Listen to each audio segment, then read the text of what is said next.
you surprised to see me again on my channel?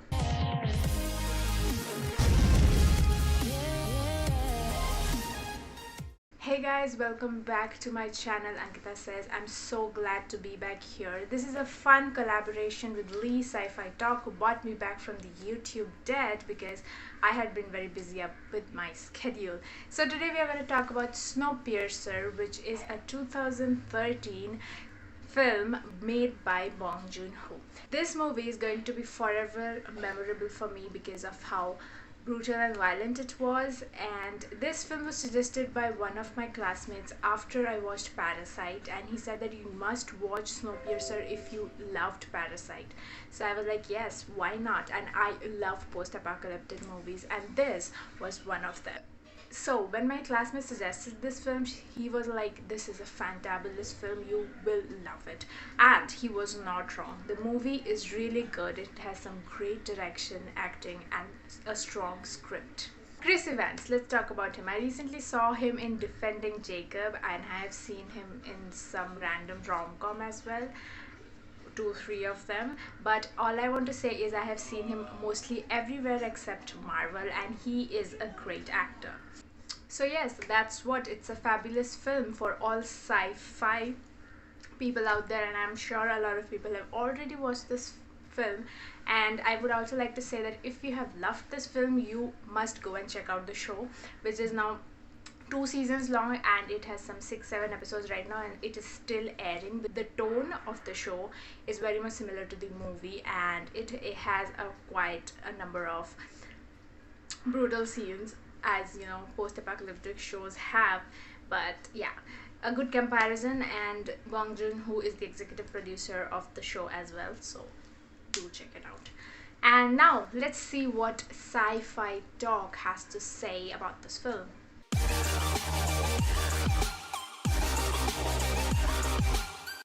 Thank you, Ankita, for that wonderful introduction, and of course for having me back on your channel. It is an absolute pleasure to be featured once again, and hopefully I will do your channel justice with my take on the movie. So yes, then, Snowpiercer. So, as I'm a guest on Ankita's channel, I will do my very best not to kind of give any spoilers for the film. Indeed, this is the kind of film that I would wholly recommend that you watch without any knowledge of kind of what's going on, you know, to really kind of get that maximum benefit from its overall plot, which put simply is amazing. It really is.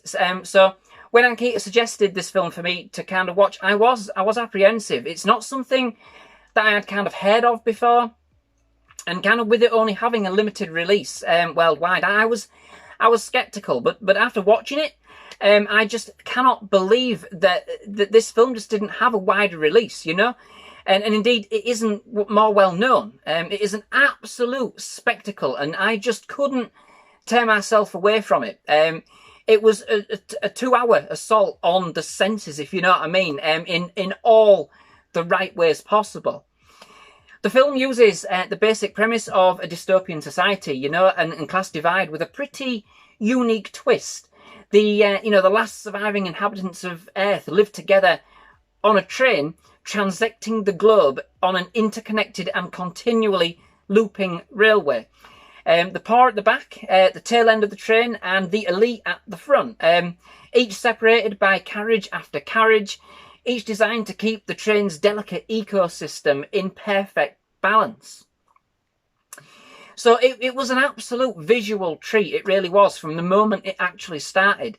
Admittedly, in terms of story, it does kind of start off quite cold and more kind of disassociated, but then it gets ever more intense and involved as the inevitable revolt happens against the upper class on our journey to the front of the train.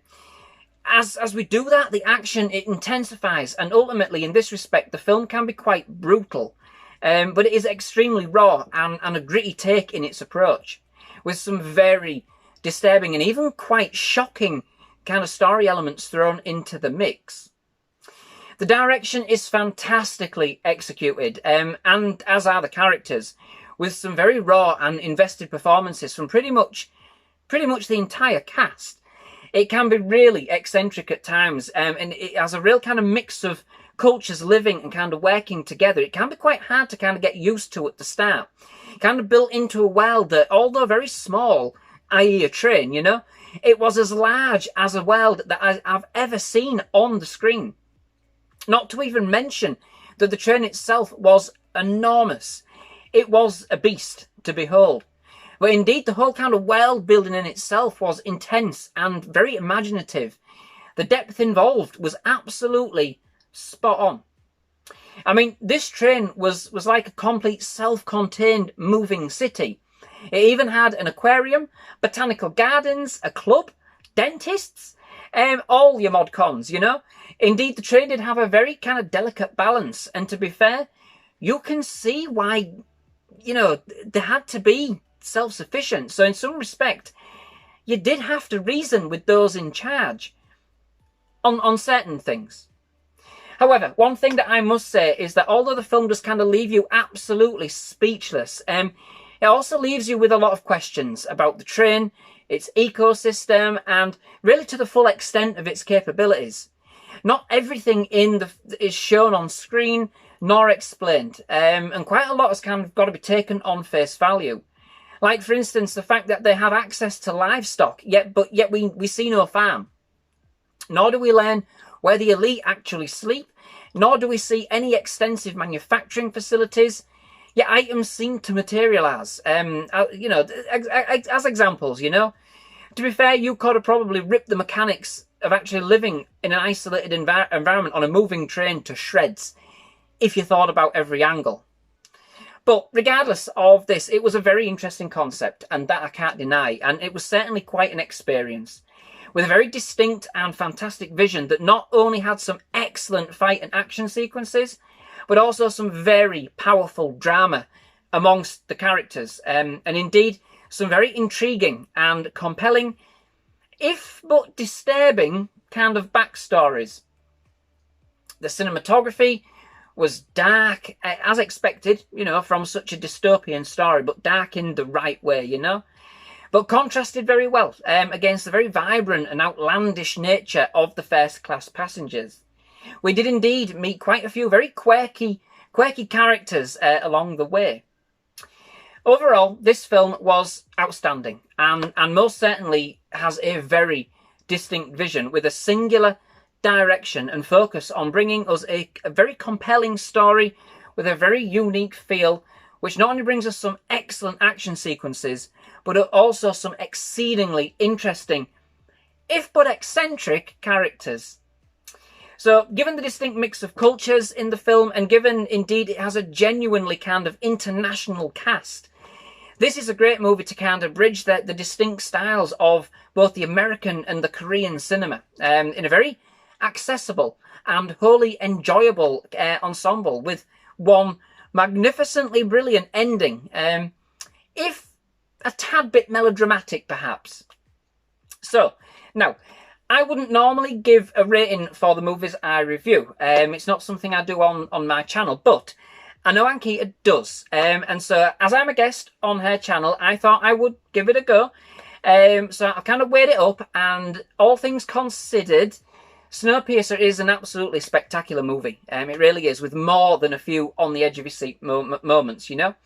But it isn't without its faults, particularly as we kind of come to the end. And so I think it deserves, a solid 7 out of 10. So I would just like to say a big massive thank you for staying on to watch my part of the review. And of course, to AnkitaSays for having me on her channel once again. This collab has been another great experience, and you know, I got to watch an absolutely fantastic film that I wouldn't have otherwise done so, and so that can't be bad, you know. So that is a massive thank you from me and a goodbye, as I now pass you back to Ankita. So this was a really fun collab after a very long time, and it's so good to have this collaboration with him. It was due since New Year's, and we are finally doing this in March. So I hope we come up with more such collabs together, because it's always fun to be on YouTube, the fan base. So yeah, see you soon in another video, and I'm dropping here for this collab, and I hope to see you guys again.